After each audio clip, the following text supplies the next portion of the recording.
මේ තියෙන glass noodles. වර්ම්සිලි කියලා කියන්නේත් මේ නූඩල්ස් වලට. ඉතින් වර්ම්සිලි හදනවා නම්, ඒ කියන්නේ මේ ග්ලාස් නූඩල්ස් හදනවා නම් ඕගොල්ලෝ මද රස්නේ වතුර මේකට එකතු කරගන්න ඕනේ. එකතු කරලා විනාඩි 5ක් මේ නූඩල් එක පෙඟෙන්න තියන්න. එතකොට මේ නූඩල් එකට වතුර උරාගෙන මේ නූඩල් එක ග්ලාස් එකක් වගේ සීත්‍රූ නූඩල් එකක් බවට පත් වෙනවා. දැන් ඊළඟට මේ නූඩල් එක හිමීට කපා ගන්න. පොඩියට Tamanට අවශ්‍ය ප්‍රමාණයට නූඩල් එක කපා ගන්න. දැන් මම සෝස් එක හදන්නයි යන්නේ. මේක සීක්‍රට් සෝස් එකක්. සෝයා සෝස්යි ලුණුයි එකතු කරගන්න. ඒ වගේම ඔලිව් ඔයිල් එකතු කරගන්න අමතක කරන්නත් එපා.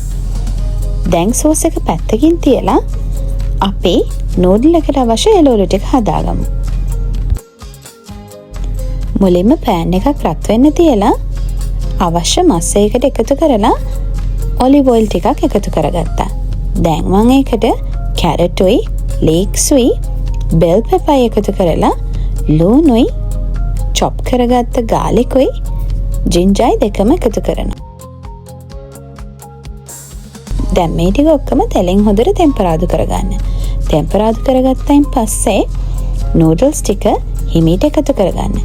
දැන් නූඩල්ස් ටික එකතු කරලා අපි අර හදාගත්ත අපේ සීක්‍රට් සෝස් එකත් අමතක කරන්න නැතුව එකතු කරගන්න. දැන් හිමීට ලිප් ඔෆ් කරලා නූඩල් එක පෙරලා ගන්න. ලුණු මදි නම් රස අනුව තව ලුණු එකතු කරන්නත් පුළුවන්. මේ නූඩල් එක හරියම රස නූඩල් එකක්. ඉතින් හදලා කොහොමද කියලා කමෙන්ට්ස් වලින් දාන්නකෝ.